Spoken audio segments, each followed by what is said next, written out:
Welcome to the audio-described program for The Cherry Orchard, a Burning Coal production. Burning Coal Theater Company presents The Cherry Orchard, written by Anton Chekhov, directed by Randolph Curtis Rand, April 6th through 23rd, 2023. A note from the artistic director, Jerome Davis.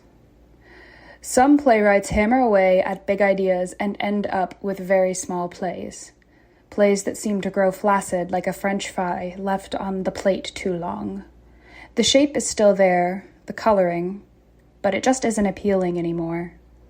Other playwrights, like Anton Chekhov, focus on the minutiae of everyday life and somehow find that they have written plays for all people, for all times.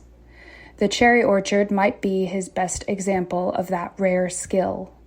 In this play, we meet a well-off community, a group so comfortable in their position that they almost literally become blind to their own impending doom. Chekhov thought this was a comedy. So do I. In present-day America, we have discovered that there is a class of people, not unlike the Tsars of old Russia, that own everything, that control the flow of information, that are buddy-buddy with those entrusted with making us safer, and that instantly change the law to allow their indiscretions and criminalize those who resist them. In short, they got it all. For them, the logical question would be, now how do we hold on to it? In Tsarist Russia, the answer was to bury your head in the sand and hope that what happened yesterday will happen tomorrow. But are we much different here today? As I look around for clues, I'm inclined to believe the answer is no. The ruling class in America seems to believe that tightening their grip on those who would object to their rule is the quick and easy solution. That impulse has grown worse in my lifetime, and particularly so in the past decade. In days of old, 5 minutes ago, it was possible to lose gracefully if you were a public figure. Not so much anymore. If they win, hosannas abound.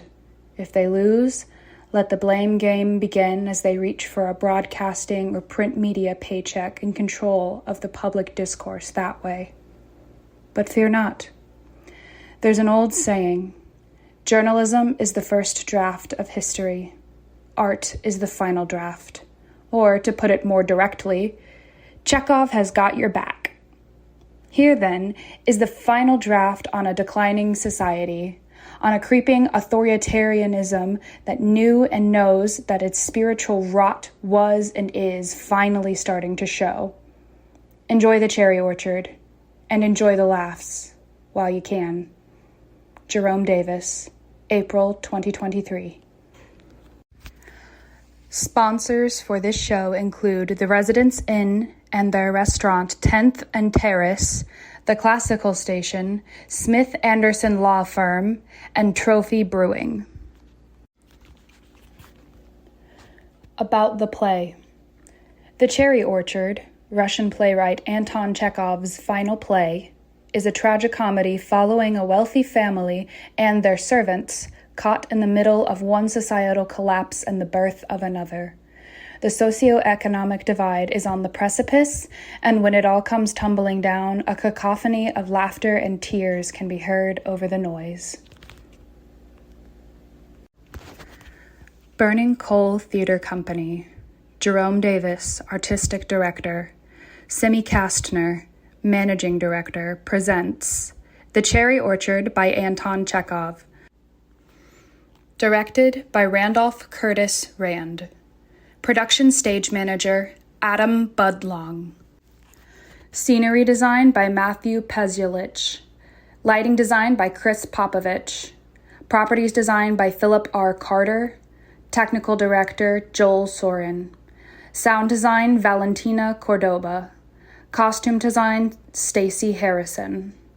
Assistant to the Director, Carrie Von Sprouse. Master Electrician, Barry Jacob.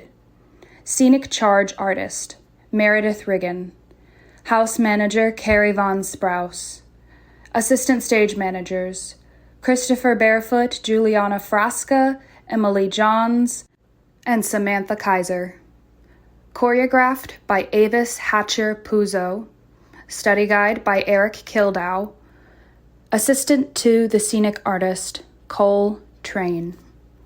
We cannot produce the quality of work done at Burning Coal without the assistance of our many wonderful volunteers. If anyone is interested in learning more about the volunteer opportunities at Burning Coal, please contact us at info@burningcoal.org. Set description. A white stage greets audience members. The back wall of the theater is also painted white. The white begins to dissipate into the black floor around the edges of the playing space, like clouds against a clear night sky. Center stage. A short table with 2 child-sized chairs stacked on top sits underneath a white sheet. In the house down left corner sits a white cupboard covered with another sheet. Further in the left corner of the house is a microphone and mic stand. A row of assorted dark wooden chairs lines the back of the stage. Behind the chairs is a table covered with a white tablecloth, holding props for the first act in the center. At each head of the table sits computer monitors and an operating board. Behind the props table and equipment are assistant stage managers, operators for the light and sound boards, and Adam Budlong, stage manager of the Cherry Orchard. Adam will read aloud scene descriptions at the top of each location change. All technicians wear black clothes with accent pieces that match the colors of the actors' costumes across the different scenes. White for Act 1, green for Act 2, red for Act 3, and black or brown for Act 4. Hanging from the rafters is a large arch built with thick wooden beams painted white. The arch hangs behind the center stage table, and actors must cross under from the arch to enter a scene from their chairs. Actor descriptions. Actors change accent clothing pieces for each new location of the play. For Act 1, white gloves, suit jackets, and shawls swathe the actors. Green vests, pocket squares, and ties spring up for Act 2. Red carnival masks, sashes, and fans adorn performers during Act 3. Act 4 is full of heavy dark coats, brown suitcases, and black riding gloves. Actors will be listed in order of appearance, starting with Jordan Lichtenheld, playing Dunyasha. She is a young black woman standing at average height. She enters from house left, lighting her way with a single tapered candle. Her chestnut curly hair reaches her shoulders, growing redder toward the ends. Dunyasha wears a white peasant top with a square neckline, a long black skirt, and black boots with a slight heel. She carries herself through the world with buoyant steps, shaking with excitement. She is seen taking the sheets off of the table and cupboard and preparing the room for the arrival of the family. Juan Isler, playing Lopakin, is a middle-aged black man of average height. He is a bald, stocky businessman and moves through the world with tenacity and urgency. He wears a white vest over a black button-down, black slacks, and black loafers. The play opens on him wearing a white suit jacket, asleep in an upstage chair with a book still in his hands. John Jimerson, playing Yepi Hodov, is a white man of average height. He has salt and pepper hair and sports mutton chops and a mustache, but a bare chin. He wears wire-framed glasses with circular lenses, a light taupe button-down, black trousers, and dull brown loafers. Yepi Hodov carries a blue guitar with him occasionally, which he attempts to play to varying degrees of success.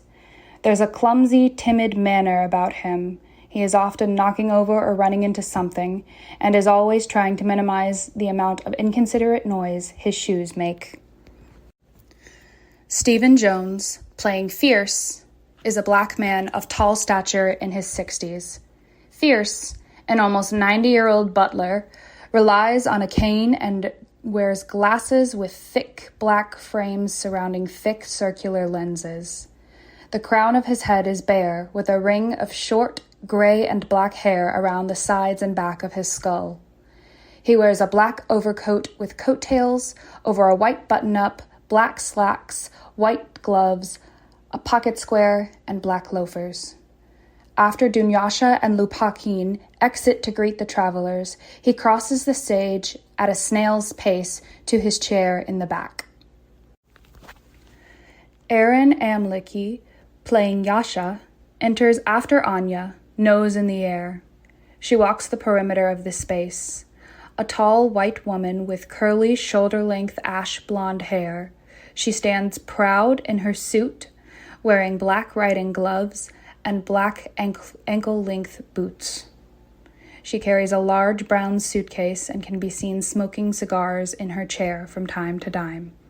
The role of Yasha is understudied by Susanna Skaggs, a tall white woman with short brown hair and round glasses.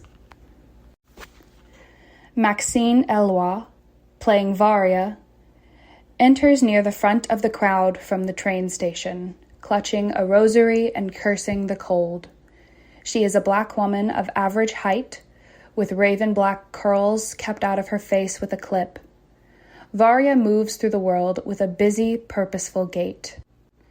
She wears a long-sleeve white button-down, a black floor-length skirt with a thin brown leather belt, and black flats. From her belt hangs a ring with an absurd amount of ornate keys. After taking her seat upstage, she keeps her head bowed in prayer, occasionally sniffling and crying. Mark Filiacci, playing Gaev, enters next. A tall, older white man, his mostly gray curls float around his head.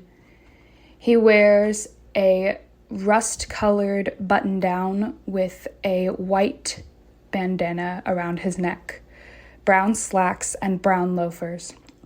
He can often be seen snacking on hard candy and playing games of billiards in his head. Every now and again he mimes pulling back a pool cue and striking the cue ball. Jean Corden, playing Semyonov Squeaky Toy, enters carrying luggage and chuckling with the crowd.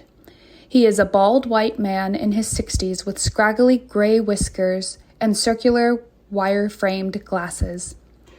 He wears a white button-down, white sweater vest, khaki brown slacks, and brown loafers. Once in his chair, he continuously pulls a humble stack of rubles out of his pocket to count, immediately forgetting the total after repocketing the money and starting the cycle all over.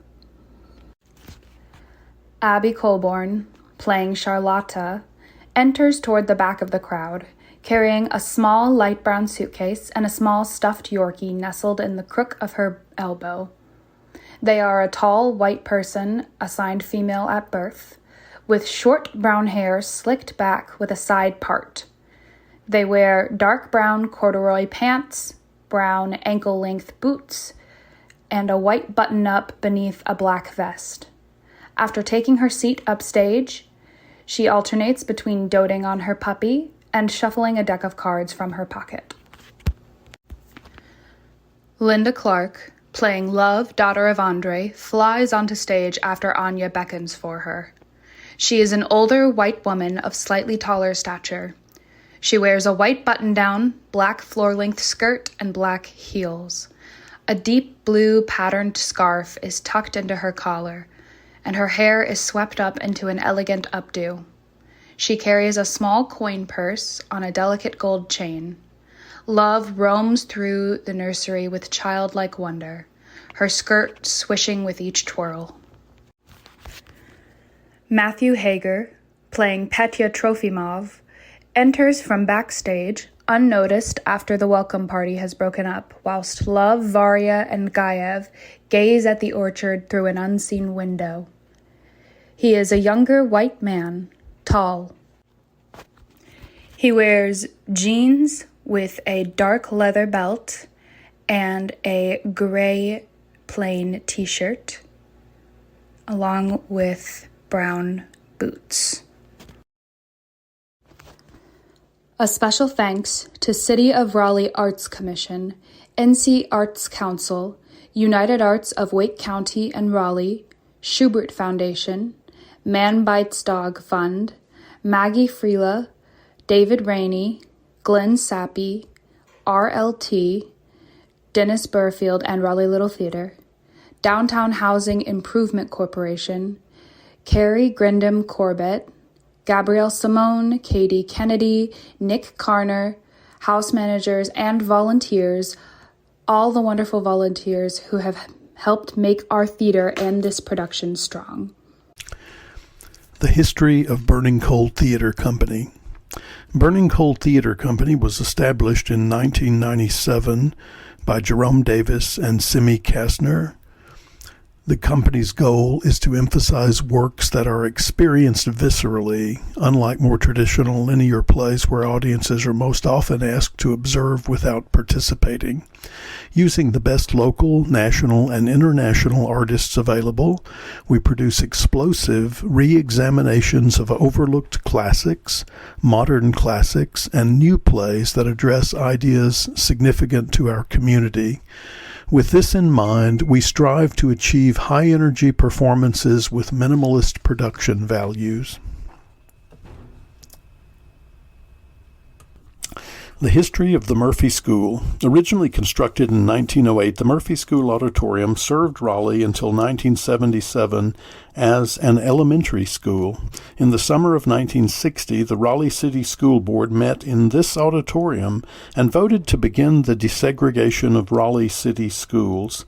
That fall, the first African-American student to attend an historically white school in Raleigh was admitted to the Murphy School.